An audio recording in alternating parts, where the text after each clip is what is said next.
Timeline, 5000 ans d'histoire, Richard Fremder. Mais justement, la question qui se pose, c'est quelle est cette réalité ? Au moins celle de l'expansion du territoire contrôlé par les Philistins, que les archéologues suivent à la trace, grâce à la prolifération graduelle des poteries de style typiquement philistin, mais ornées de motifs égéens. Ils les découvrent partout, à travers le pays, enfouis dans la moindre couche de cendres, le moindre éboulis de pierre, de la Philistie dans les hauteurs jusqu'à la vallée de Jezréel. Ces preuves sont exhumées des couches de cendres et d'éboulis, signes de destruction violente des cités cananéennes ou philistines. Mais qui est le responsable de ces destructions ? La réponse paraît évidente, David bien sûr. Mais est-ce qu'on en est certain ? Les Israélites, vivant sur les hauteurs du centre de Canaan, auraient-ils pu établir leur contrôle sur des centres cananéens majeurs comme Gézer, Megiddo et Beth-Shean ? Alors oui, en théorie, il arrive parfois que des seigneurs de guerre des hautes terres ou des chefs de clans hors la loi rackettent les fermiers et les commerçants des villes des basses terres en les menaçant de représailles s'ils refusent de payer une rançon. A l'inverse, s'ils paient sans résister, les bandits les assurent de leur protection. C'est vieux comme le monde, j'allais dire c'est vieux comme Hérode, mais on n'en est pas encore là. De cette manière, certains chefs locaux parviennent à étendre leur influence, mais il ne s'agit pas de conquête militaire, vous l'avez compris, encore moins de la création d'un empire bureaucratique.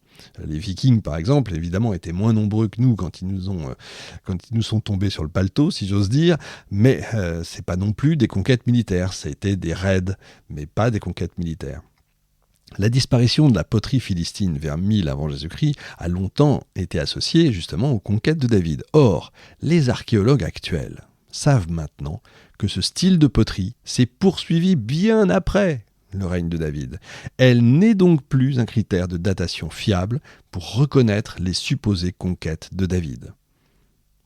Ça pose problème tout ça. Et les incendies qui ont détruit toutes les cités cananéennes et philistines alors ? Eh bien les poutres effondrées lors de la destruction par le feu des cités cananéennes ont pu être datées.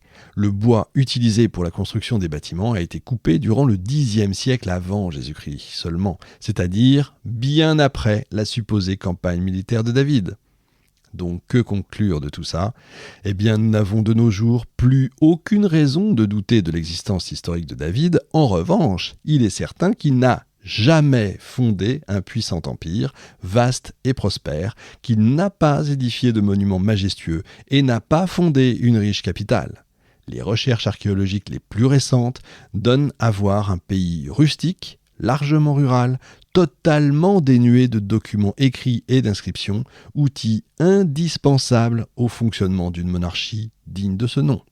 Le territoire du sud de Canaan est un monde hétérogène où vivent des fermiers et des nomades, dénués d'une potentielle culture commune.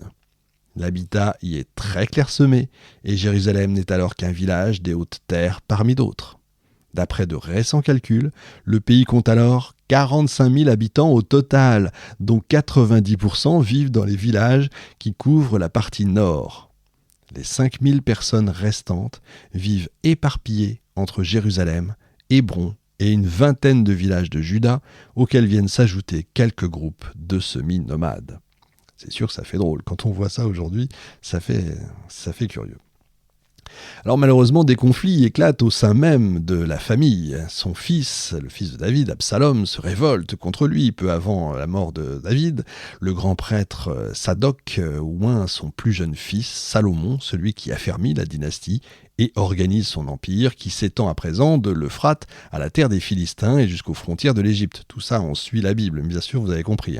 Il remplit encore plus les caisses de l'État, déjà comblées à ras-bord, au moyen d'un ingénieux système de taxation, de corvées imposées à chacune des tribus et de fructueuses relations commerciales avec les contrées du Sud, notamment la légendaire Saba, dont la reine, d'après la légende évidemment, vient rendre hommage à l'extraordinaire sagesse de Salomon avec une caravane chargée de fabuleux présents.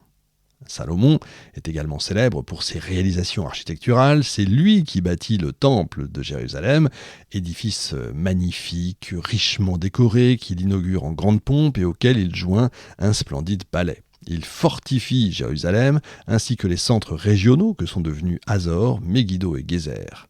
Il entretient des écuries, comprenant au total 40 000 stalles, destinées à accueillir les chevaux qui tirent ses 14 000 chars et menés par 12 000 cavaliers. Il signe un traité avec le roi du Liban pour qu'il lui envoie des cèdres pour construire le temple. Il devient son principal partenaire lors de ses entreprises commerciales maritimes. Le premier livre des rois affirme donc que le roi Salomon surpassa en richesse et en sagesse tous les rois de la terre. Tous les rois de la terre voulaient être reçus par Salomon pour profiter de la sagesse que Dieu lui avait mise au cœur. Voilà, c'est le livre des rois, chapitre 10, versets 23-24. Jérusalem ne conserve aucun vestige qui pourrait être attribué à Salomon.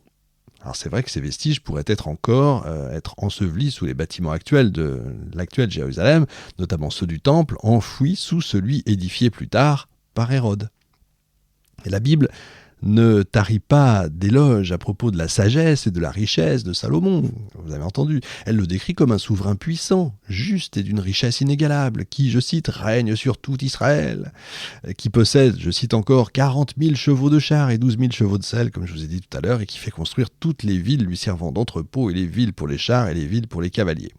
Il se tourne vers les meilleurs spécialistes de l'élevage d'équidés, n'hésite pas à faire venir les montures de très loin, je cite encore, c'était d'Égypte que venaient les chevaux de Salomon, il en était envoyé de la même façon au roi des Hittites et de Syrie. Il possède également une importante flotte de commerce qui ramène, je cite encore, de l'or, de l'argent, de l'ivoire, des singes et des paons.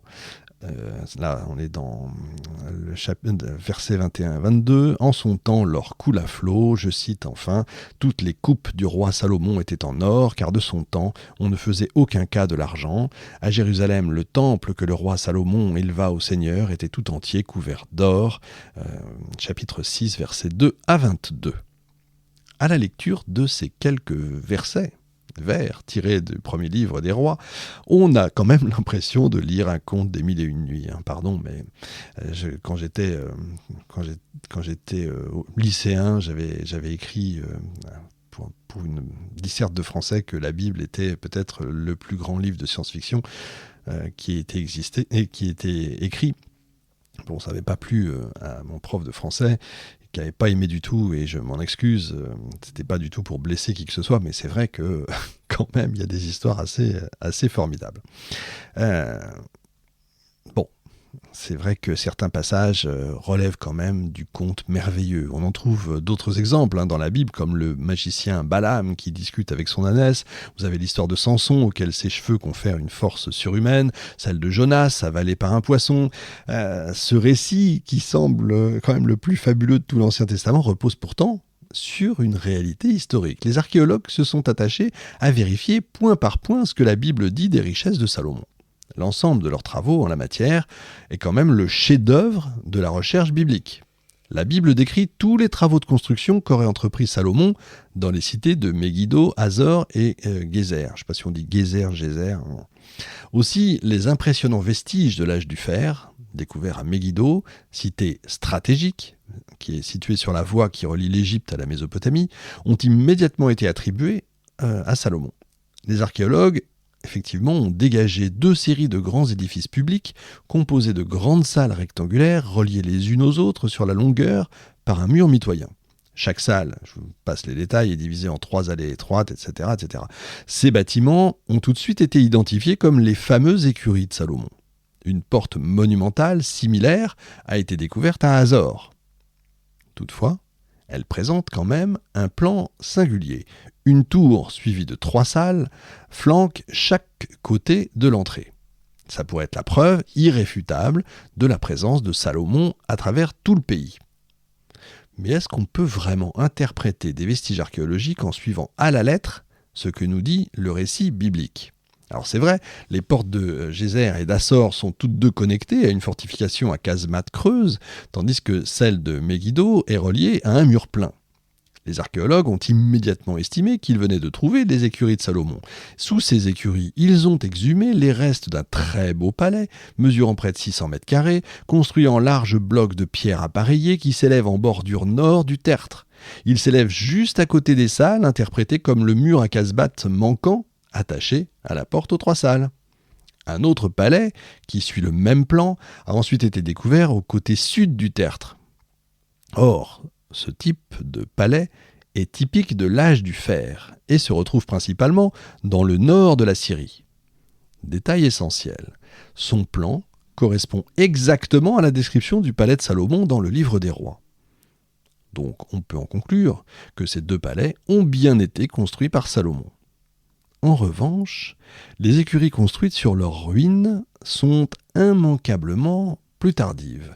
Elles datent en fait du règne du roi Akab, qui règne sur le royaume nordiste d'Israël au début du IXe siècle avant Jésus-Christ.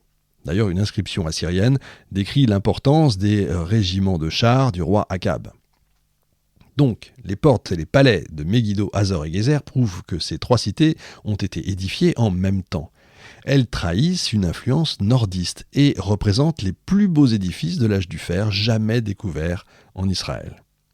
Donc, sur ce point, la Bible semble parfaitement s'accorder avec l'archéologie, en tout cas en théorie, parce que nulle part ailleurs dans la région, les fouilleurs ne retrouvent de signes d'une institution royale aussi développée ou d'édifices aussi monumentaux qui dateraient du Xe siècle avant Jésus-Christ.